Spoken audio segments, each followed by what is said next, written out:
just meant to frighten. And they may frighten you by being powerful, which is very heavy, muscular, and powerful, and or by making terrible faces.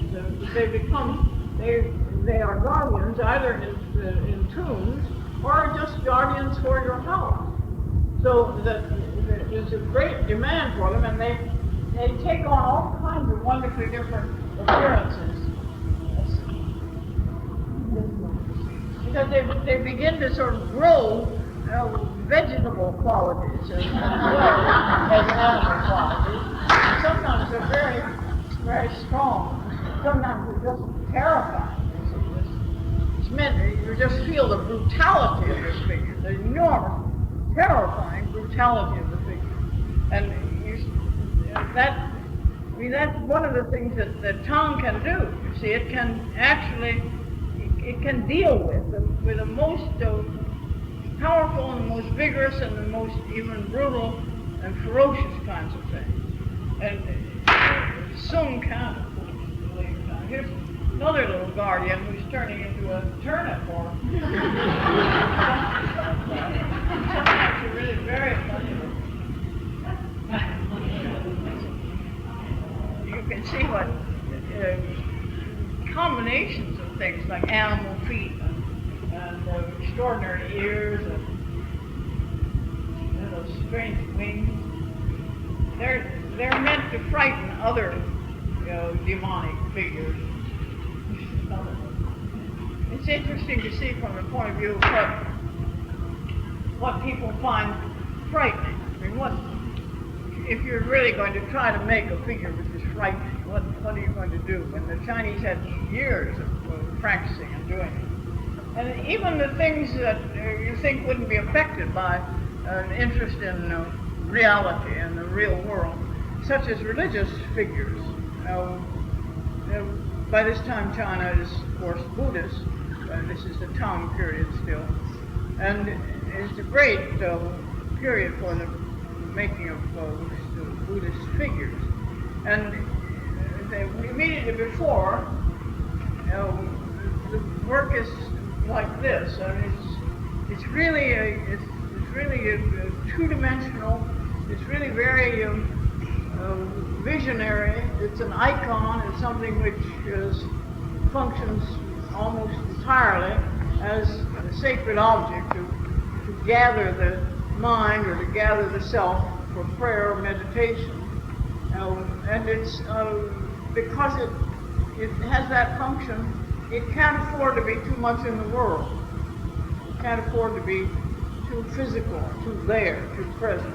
And so it has this kind of remoteness, and is made even more so by the halo and by the wonderful ribbons. And when you look at a figure like this, see, I have a detail of that. You can see how absolutely remote, how completely this induces feelings of meditation, of feelings of gathering in the self, and moves you actually away from the physical world. It moves you into something which is not the physical world, which is not like just the sheer weight of the body, just the sheer thickness of the body, and of the things that we wear. And you see that in this, you look at the detail of the front of it.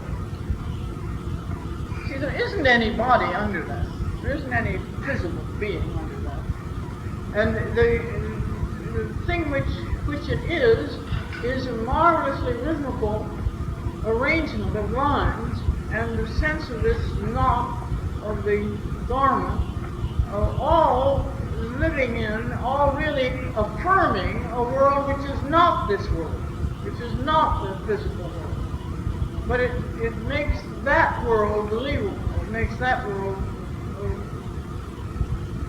actual for us. And in the Tang period, you see, that won't do. And the body begins to come through. The body begins to make itself evident.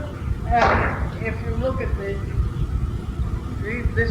see, you contrast this with the other. See, this one really brings you, you know that there's flesh there. I mean, you feel the softness really of the flesh, and you feel the arch of the shoulders, and the roundness of the belly, and the clothes are on that flesh. They're not just the same thing as the flesh. They are on it, and then the head itself takes on a whole quality of arrogance and power and physical presence that the tongue loves. And they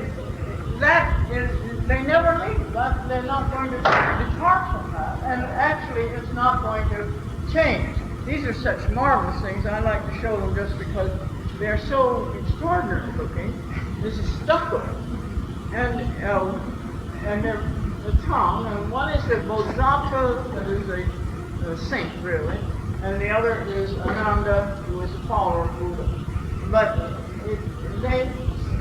though it's obvious that this has very great restriction of what the artist really probably could do in terms of movement and so on, the aspiration is toward a physical reality. It's toward the presence of a person. And I think you can see that in the detail. See that there's such an increasing substantiality, really, fatness to the body and to the person. And that goes all through the increasingly representation. See, but this is such an amazingly carved and solid thing. You feel that you can touch it, and you could cup your hands on it. It's such a strongly conceived physical presence. And then that marvelously sensual mouth, you see, the whole, and it's so beautifully carved. It's so deeply carved and so carefully and beautifully carved. Farthest thing from that thin, archaic smile of the first one that I showed you. And then that strange little arrogance of tongue. You see, there's just the tilt of the head. The whole quality has that. And there's another also one of them. Like, you see, this is the sense of the fatness of tongue. It's such a. It's again, I think, just a picture of it is a cure for depression. I think it's wonderfully. It's the opposite of the first phase. Imagine using this, you see, as a thing to meditate on, which is, of course, what it was used for. Your meditation would take the direction of finding the world really very amusing, not worth a thing, but still quite amusing, and with a good deal of compassion. I think that it would never pull you into another world. It would never, in a sense, answer if this world is not worth anything. What world is? It doesn't answer that. It just instructs you how to be amused by this world. And here's another one. This is a later, and it becomes one of the characteristic poses of either the Buddha or the Buddha who is to come, who is called the Buddha Maitreya. Position is called the position of royal ease. There you see the body is perfect.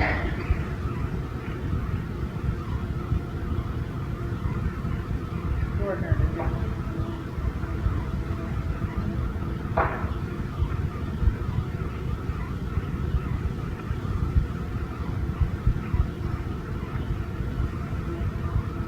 Very complex and strange face.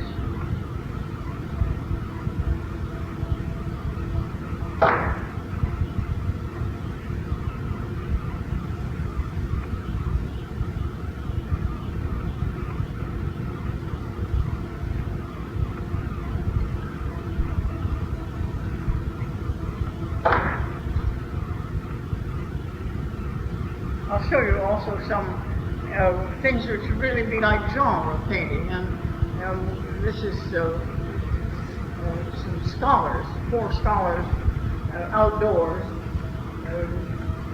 collating texts. And they're each one is totally different. I have some details of them.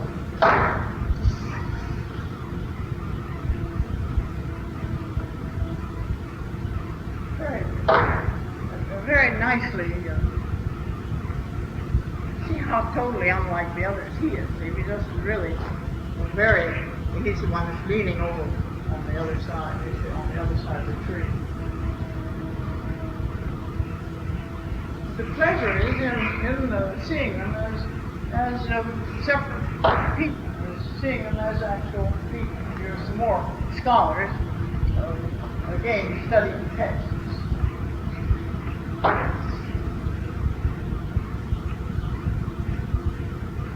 And they have such, some of them have such wise and witty faces, and some of them have the faces which are really self-satisfied and smug. There's a wonderful psychological range in them, and I think that they were really true portraits of it. They referred to a very specific person, and yet never, of course, for a moment losing the beauty of line and the pleasure in that sinuosity of line. That is a great Chinese quality for a child. There's our wonderful lady playing a gambling game. Some of you may remember from our first time, the wonderful way that the little 2 younger girls watch this. And the contrast, see the pleasure, which is really a novelistic pleasure. A pleasure in the skinny woman and the fat woman. And the playing off one against the other. And the absolute sense of complete mastery. The way she sits down is just the way fat people sit down. It's just a wonderful, wonderful capture of it. And the other woman has that skinniness, that hovering sort of skinniness, and to contrast them, and then contrast them with those much more charming young girls is a great pleasure. And again, you see it has that undercurrent of wit, that undercurrent of seeing that the world, when you really look at it squarely, is funny. It has very funny quality. And being able to let us see those things without it ever becoming caricature. And it really never does. I mean, really, one of the great caricaturists of, I suppose it would have to be called that because he made scrolls that show monkeys as Buddhist priests. But actually, the monkeys are very likable. They're not, you don't feel that it's anything, it doesn't have any bitterness. It doesn't have any harshness or bitterness to it at all. It has instead that quality of a tender humor. This is again our friend the Emperor reads on. And this is a scroll of women preparing silk. And the beauty of it is such that I'll try not to say anything to you and just hope that you can enjoy it. If you just look at this as pattern, which is all you would ever ask from, say, a great many Japanese things. But the Chinese never use only pattern. They always give it that quality of, in a sense, social life, or of life itself. And this is no exception. The pattern is, of course, absolutely striking and extraordinary. Those beaters in which they're going to beat the silk. And then the play of color between them, and the way the different ladies stand, and the one rolling up her sleeve. You see, just that gesture, rolling up her sleeve. Such a wonderful. And there's a detail of her, just in her eyes, the one that was rolling her sleeve. And here's a detail of her scarf. And the whole thing, you see, has extraordinary sensitivity to pattern. And you see what a work this is, what a beauty this is. Look at the little child playing there among the ladies.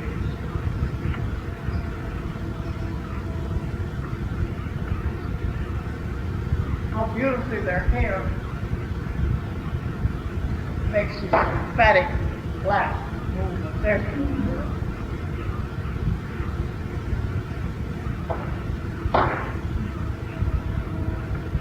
There they are, spinning and embroidering. And they're details of when you look at it, the actual details of the stitching, you can see what they're doing.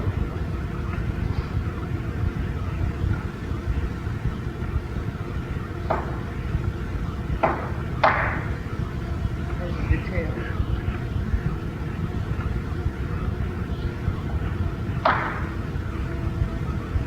There's what they're sewing on. This is just a tiny section of it.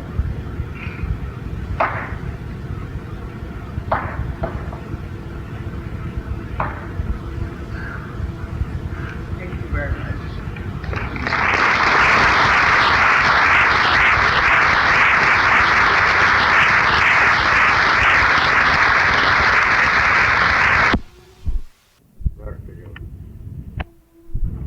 Because nobody thinks of leaving a record on forever. You know, they take it out, put it on, take it back, or cassette or whatever it is.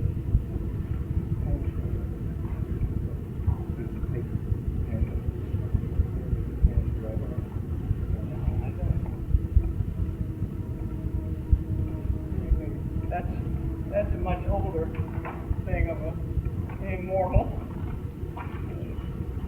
And the immortals of Taoism are really sages. They become immortal. It's not like a kind of divinity as such. So if you don't want to grind your ink, and I wish that you at least would, you see, it would be better for you if you ground your colors in painting. I think anything that is rhythmical, physical act has the effect of calming and steadying and concentrating yourself. And that's, after all, that's what must happen. You know, in order for any work of art to be created, the self has to be concentrated. And then I mean it has to be totally quieted, entirely quieted, so that whatever is to come out of it comes through it. And you must become a vehicle for whatever it is that you love, that you value, that you think needs to be created or shown or worked on or whatever. And that means that you must eliminate yourself.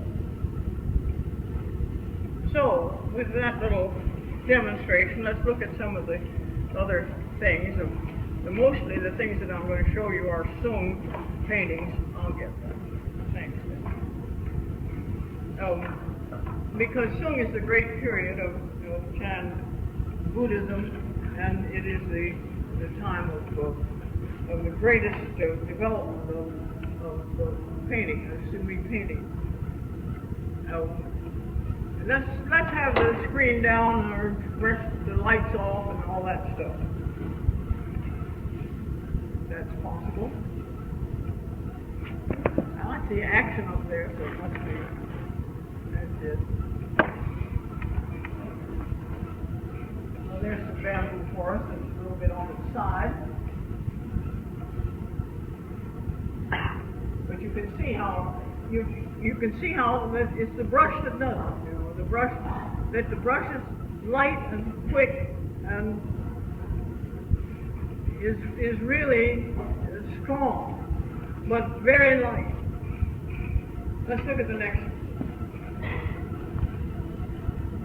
And of course, as I told you, it's the most beautiful thing is developed around this. And it's a beautiful, this is a container in which you keep your brushes. And let's look at the next one.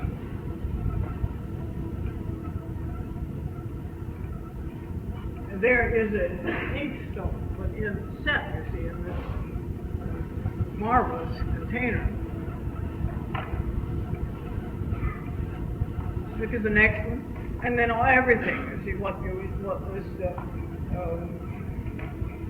the paper or the silk, the finest that you could get if you were really making something which was an important thing. Now, this is a man and a water buffalo. And when you see that, you think of it as being something sort of like a genre picture that is of peasants who are taking care of the animals.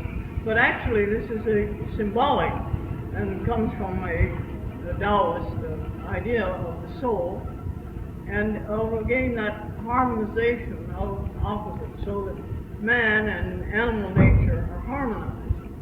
And is calling the buffalo is a way in which the spirit calls to the flesh, and the flesh can answer to the spirit. Let's look at the next one. I have several of these so that you see. There's another one where you feel the real that they are confronting each other. Let's look at the next one. I want to show a whole lot of these. And there is Realism on an ox. And that sense of what the person's vehicle is a very wide usage. The animal symbol of something, or the thing which is going to be ridden, the so-called vehicle, is very important in the Orient.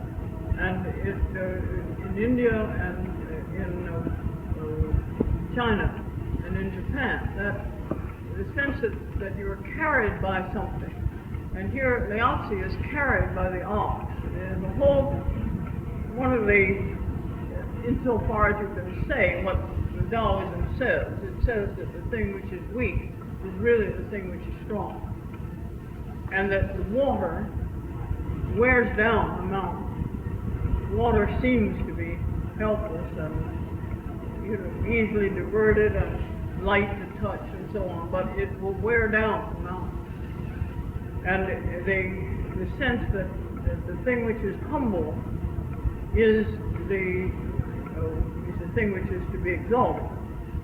The cornerstone of the temple is the stone which was rejected of the builders, and that is the essence of Taoism.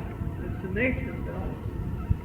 The thing which is unpresuming and simple and humble is the thing of the greatest value.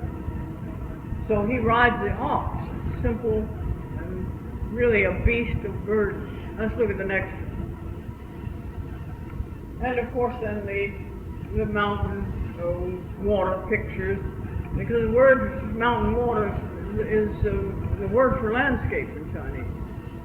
And this is absolutely characteristic. It happens to be a Sung painting. It's in the 11th and 12th century A.D., but it is of course imitated from then on, and it's the kind of thing that you know perfectly well. You've seen, a dozen times in your life in various stages. That is, it might have been a very beautiful one. You might have seen in a museum or in somebody's collection, or it might have been a perfectly ordinary one that was on a calendar. But this vision of mountains and water, and then you see almost always in Chinese landscapes, there is a sign of human habitation. It isn't a worship of nature that ignores human beings.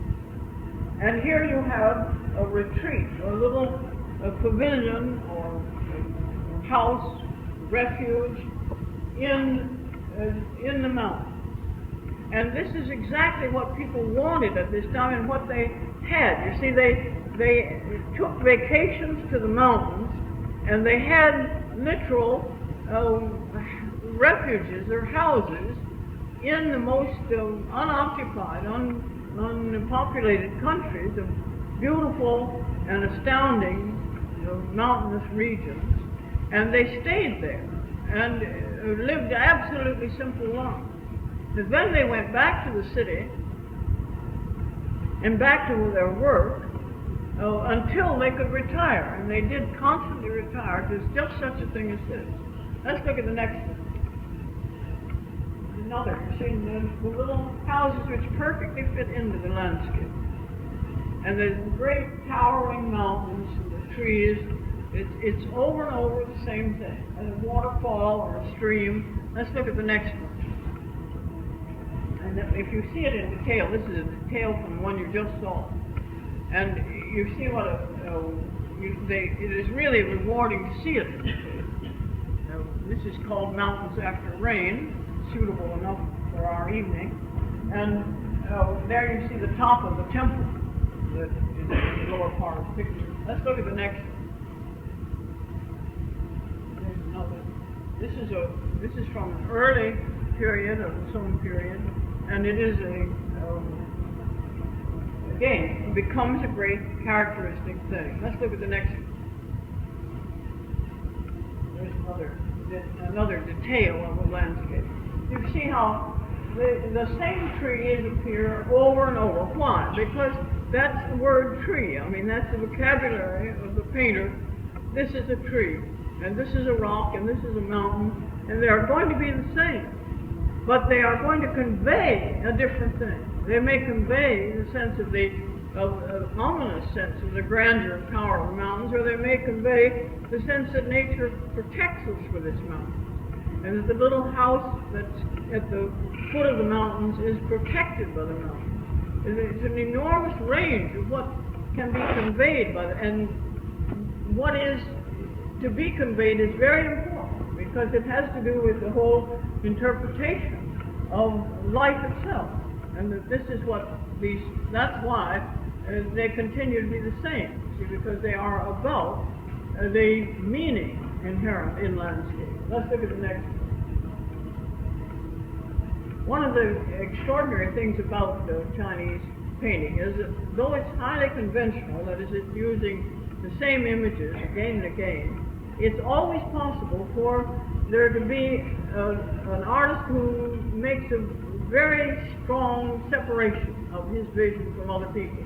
And I think if you would like to know the name of one who did this, also in the 12th century, his name is Mi Fei. And he was a great art critic and went around, was recognized one of the great scholar critics of art in his time. He was a very eccentric person. He dressed in the style of the Tang period, which was 200 or 300 years before. And he went around telling everybody that what they had was fakes. He said now there are only something like 3 real Tang horses in the world. Well, by now there are something like 3,000, you know. But he offended a great many people by this extreme connoisseurship which he had. And then his own painting, she's really quite radically unlike but then in China, the remarkable thing, and in a sense this is true everywhere, but it's very conspicuous in China against the strength of tradition, that if a new vision arises, it's incorporated. And the vision of Mi Fei becomes one of the directions which people learn and which they use after Mi Fei's death. And let's look at the next one. You can see, of course, the seals on these paintings. They're put on by people who owned the painting. And it was a way of declaring your deepest understanding and deepest admiration for the particular picture. So, and you felt, as an emperor perhaps, or as one of the great scholars, that your appreciation becomes a part of the picture. And so you put this, in a sense, stamp of approval on it. And where you put it, and the way you put it, and the kind of seal it is a judgment on you. So that is people who know the various seals can tell from what collections they came and from what degree of aesthetic comprehension. Now, one of the things which Jasper told you about, which is a very special character of Chinese painting, is the thing called a hand scroll. What you have here are hanging scrolls, but the hand scroll rolls up on one end and unrolls on the other. And therefore, you have something which you do not have in painting generally, and that is you have a control of time. It becomes a temporal art. You cannot see all of it at once. You're not supposed to. They unroll in museums, and you do see them. But you're not supposed to. You're supposed to see this, and then that, and then that. In other words, your vision is really controlled. And generally, this is not true. Even though you use very careful means of composition and so on, you really don't control where the person's eye falls in a painting. But if you're unrolling it, you do control it. And you can, therefore, because it's an art of time, you can produce effects which are like music. You can change the mood. You can build a mood so that you can move from an absolutely empty scene, for instance, to increasing activity, to a great explosion of mountains and animals and everything happening, and then go off again into quietness and end with absolutely a blank at the end of the scroll. So now you can't do that, you see, with anything else. It's like a movie then. It's like a book.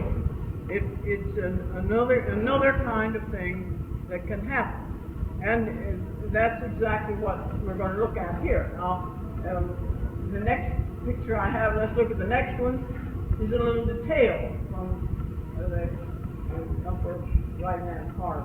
And let's look at the next one. There you see the whole thing, and the whole center point. And you can see how as you're unwinding it, at the beginning you could have, it allows for radically different moves, and the building of those moves by the artist, so that you are carried along from a very quiet mood into a very agitated one and back into a quiet one, or the other way around.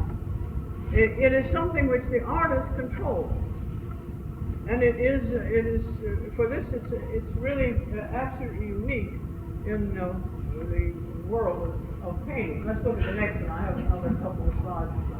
There's another detail over the mountains. You see what's right above the water here. There's the water coming down, and the mountains, all these different shapes. And then the trees, which are by now perfectly familiar to you. Let's look at the next one.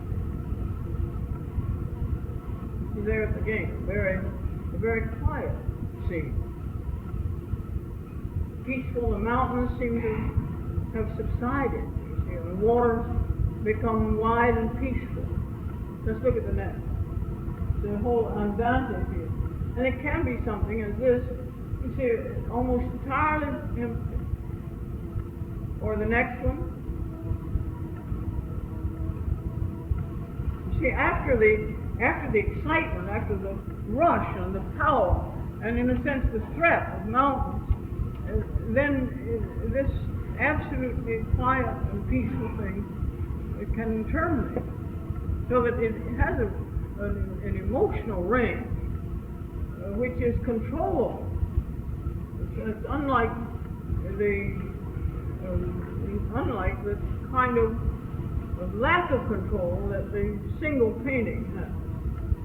That can only do a certain amount, but it cannot absolutely fix the changes of experience that make you become really aware of experience. Let's look at the next slide. Now, the great character of Sung is a lyrical character, and part of that greatness is expressed in album leaf paintings. So there's a small painting. See, everything about Sung is something which becomes intimate and lyrical and poetic. And it's entirely without any kind of bombast or any loudness. Everything has a subdued and thoughtful and really contemplative character. And this is a very common theme, where again the little refuge, the little house, isolated.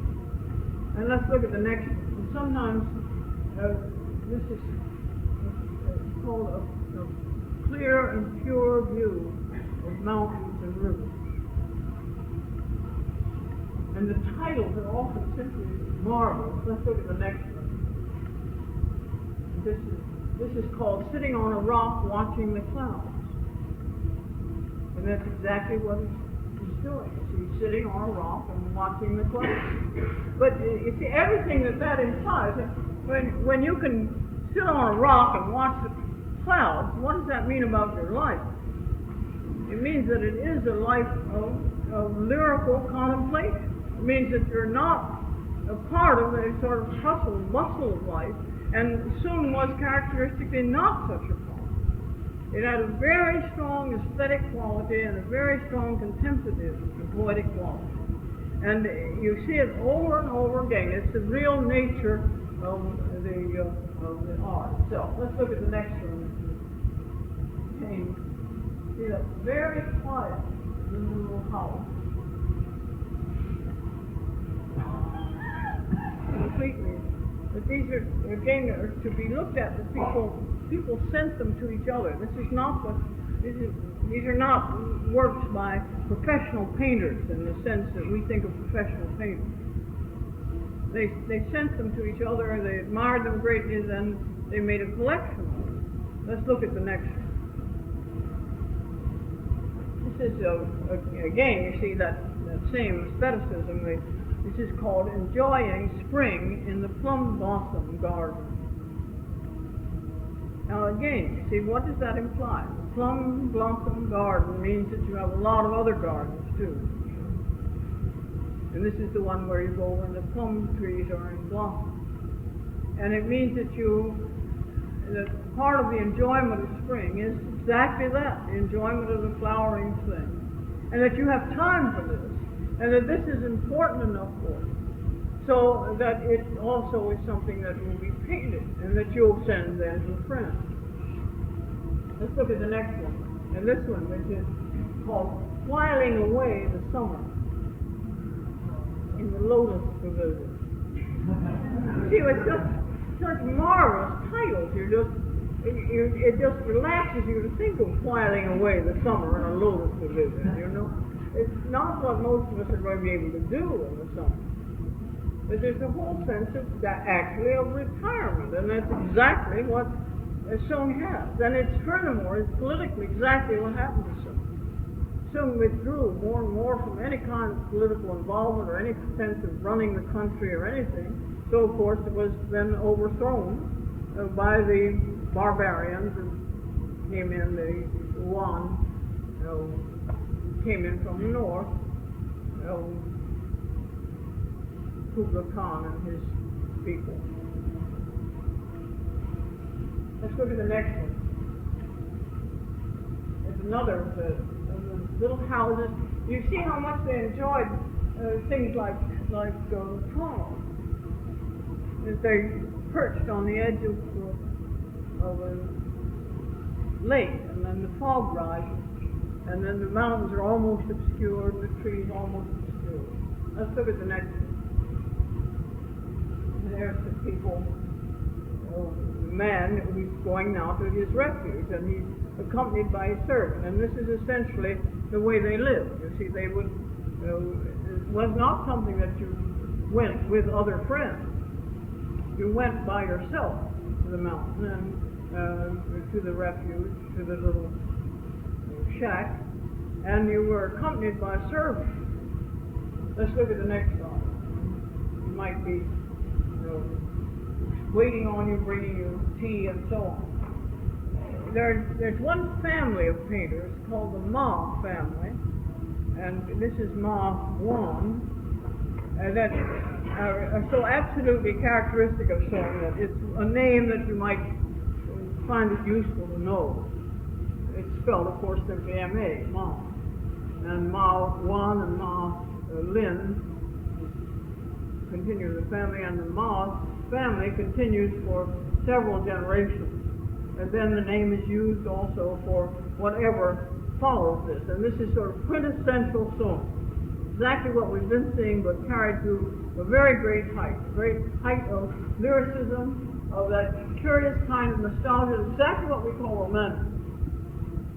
There's a whole feeling of the thing being a kind of mystery and a kind of something which is very hard to, it's impossible to explain or to talk about. It simply must be contemplated, must be lived. And the tree and the mountain, everything becomes more obscure. Let's look at some more of Mount 1. And this is just called gazing into space. It's just even more quieting than whiling away the summer. And it's also, of course, that marvelous use of line.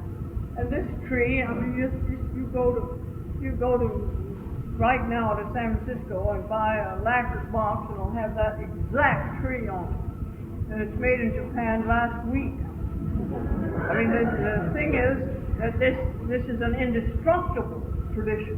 Once this tradition starts, it's absolutely indestructible. And it continues right down. You can go to Cost Plus and you'll buy napkins with this tree on it. Or a piece of bamboo with this tree.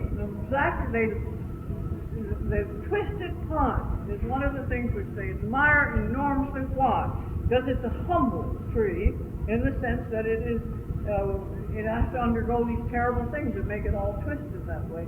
But it's an old tree, the ones that they admire, and it has survived all of the terrors of life. So it becomes part of the vocabulary, and every time it's used, it means that. It means its tough endurance. It means its strength. It means its power to survive, and then to blossom. So that this a white blossom on this tree, with the age of the tree and the raggedness and the tornness of the tree, and then the perfection of the white blossom from it, is of course a full utterance about the nature of the world. Let's look at the next one. Another viewing of the world, which is also how one. Let's look at the next one. That's exactly the same vocabulary here, and there's two people watching the moon. Wonderful indifference to any idea of making it look like night. But what they're doing is what they did. And so they, exactly as the word, watching the moon, you don't need to turn off the light to say that. You can say it in broad daylight. Let's look at the next one. There's some more.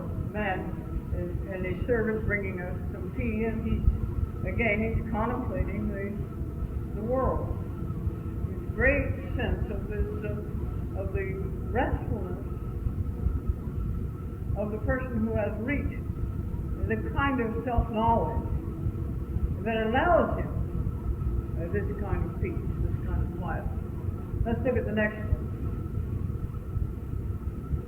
Another man leaning on a tree and watching, staring into the space again. And then what wonderful balancing, the absolute emptiness on half of it, the stillness on the other, so that you have almost a Yangian image there. Let's look at the next one. The Ma family, this is Ma Lin, become even more lyrical and more personal, and that's the direction. Let's look at the next slide. That's the direction that this moves in. Greater and greater personal expression, using the same vocabulary. but making it even more strongly personal feeling. And the life that's revealed is this life of contemplation and life of retirement into the vastness of nature, and the life of the enjoyment of friends. Because you see, these were made for friends. And I think this little painting of waiting for guests by candlelight has so much of that. You see so much of that feeling of the expectation of other people of like mind, other people of like habit, and they are coming now to your house for dinner. And it's that level of a simple social level, a level of relations between people of very similar tastes and highly cultivated and educated taste. Let's look at the next one. The other whole branch of this stone painting is the kind of thing that you have here. It is just a single flower. This is also by Mao Lin, but it stands for a whole class of things. Let's look at the next slide. They're probably some of the most amusing stone things, and they were meant to be. See, they were meant to gain that quality of something being funny, witty that the Chinese have. This is a magpie taking a bath, and it has that whole sort of playful and witty quality. Let's look at the next one. And the kitten. This whole scroll is in the next column. Let's look at the next one. The dog barking. This is called hibiscus and rock, dog and cat. And you see, when you know that it's called that you have some sense of what it's about, don't you? But if you were familiar with Chinese, you would know that the hibiscus and the rock are really a yang and yin, aren't they? They are opposites. They're absolute opposites. But they grow right next to each other, and they have to harmonize with each other. And the dog and the cat are also opposites, and they're having their little fight that the hibiscus and the rock are not having. Let's look at the next one. And of course, one of the greatest of these was the emperor. Now, as Jasper's told you, the Emperor Hui Tsung, when the emperor of the empire is one of the best artists in the empire, and Hui Tsung was, you know something about the whole rest of the thing, and you know that the hordes from the west who are continually threatening China and always have invaded and threatened are going to come, and they did. Because the whole society became absolutely a retired society. They became contemplative, they became poetic. And any kind of aspiration or any kind of extreme energy was simply frowned on by everybody. There's an increasing withdrawal. And the emperor, and this is one of the things which is like, this is perhaps fine, but this is very much like the kind of thing he did, which is very often occurred, and the absolute emptiness, you see, of the other part, and the quail over here, this is not a good slide. Let's look at the next one, which is a little better. Yes, this is a 5-colored parakeet on a branch, a plum branch. And there, again, you have the beauty of the poem along the side, and the perfection of the way the bird is on the branch and the color that comes through. I've got some details of that. Let's look at the next two. They have marvelous details. Head of the parakeet. And the next one, and there's the flower. See, in order to reach this mastery, the only thing that you know about mastery, anytime, always, is that enormous amounts of time have gone into it. No mastery is possible, absolutely none in anything, except through the expense of time. There isn't any other possibility. And when you get the degree of mastery that the Emperor Huizong has, you know that he didn't have that much time to administer the empire. And he didn't. And then, when any time that happens, of course, the people who have that much time come and take over. And that's exactly what happens. Let's look at the next one. Let's have a detail of the calligraphy along the side. You get some sense in this also of the beauty of the color of silk. See, when silk gets old, it gets a wonderful kind of golden color.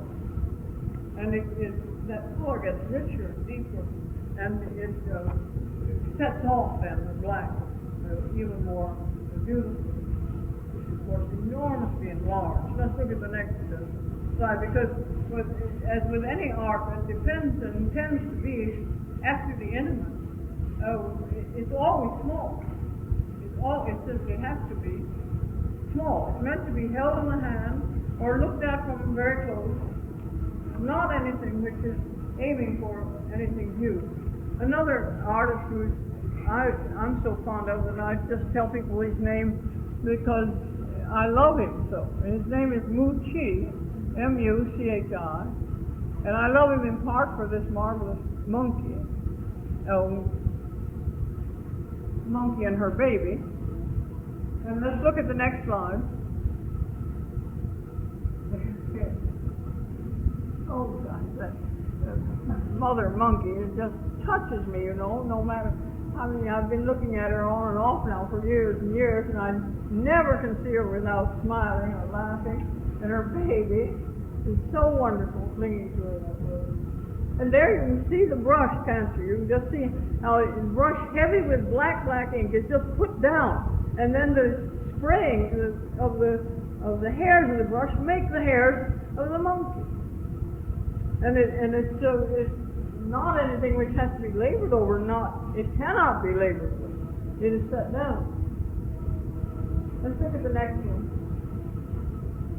You can see them from another angle. See that marvelous business of her leg. The next one. This again, that's the pine tree. Is the bird on a pine tree. But the feeling of absolute despair, lostness that this has, just like the most sorrowful utterance. It's like that terrible line in Shakespeare: never, never, never, never.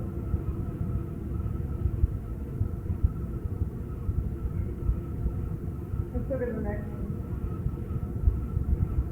And as I said, it gets more personal, and it can get to be almost what you could call illegible. I mean, it's hard to see that this is an wise old sage carrying a pole over his shoulder. Well, you have to sort of work it out, because what's there, I mean, it's absolutely there, and there's no question about it, but it's a little bit hard to see. Just work out where is the sage. Where's his head? And you see him, he's laughing. He's got a mouth like a jack-o'-lantern, laughing. I might need Jasper's stick. Oh, Jasper, I don't know whether I can lift it. My heavens. This is perfect zen. You all better be smart.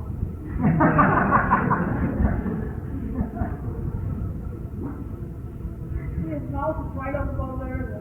There's that for his eyebrow and his eyes under. And this is his belly. This is his whole very huge belly. Can you see him now?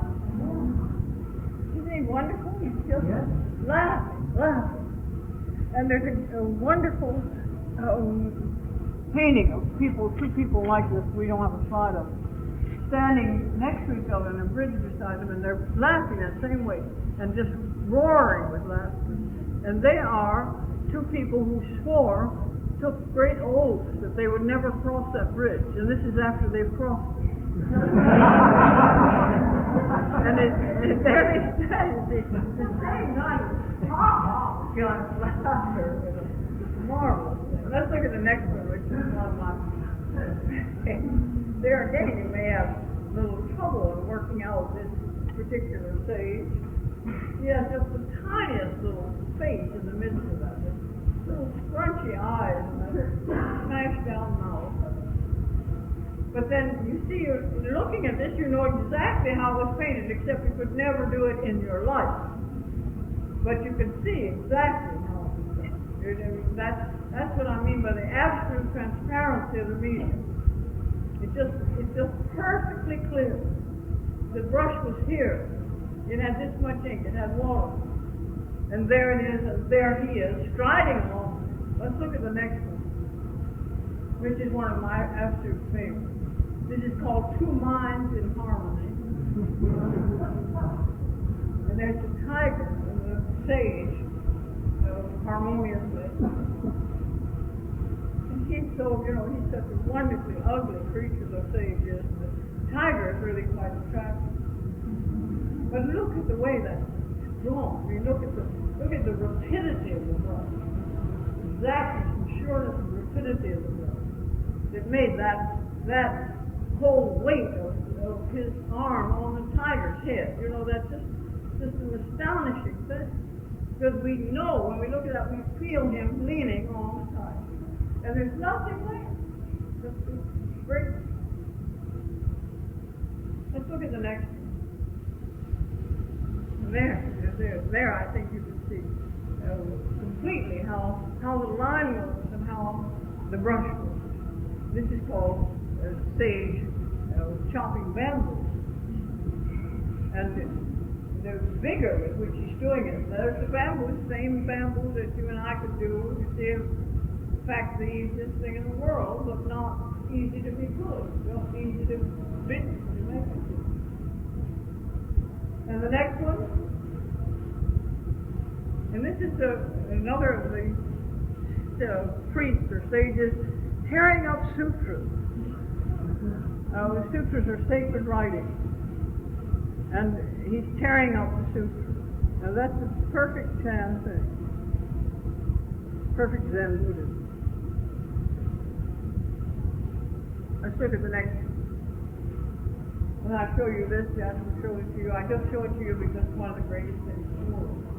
And the more you look at it, the better it is for you. It's extremely helpful for you. To see that much mastery, to see that much skill, to see that much wit, to see that much power to fill something with life, to make it live. Look at that way that, and there's nothing there. Look at what it took to make that head. And look what the hair is. It's the brush, you see? Again, the brush flattened down, making those hairs of his head. And then another dot for making the little bun of his hair. And then nothing there but the whole body and the whole man and the whole personality. That's all. And if you saw simply the bottom part, you'd have no idea those were feet. But because the whole thing creates this thing with such power and such absolute authority, they are feet. As much as if you saw it with shoelaces. Because the whole thing exists through the absolute power of the person who painted it. It's one of the greatest examples of the power of the mind and of the whole self. Make something that transcends anything. You don't need to know anything, you see, about Buddhism or Zen Buddhism or China or anything else. But seeing that, you know what it is. Thank you very much.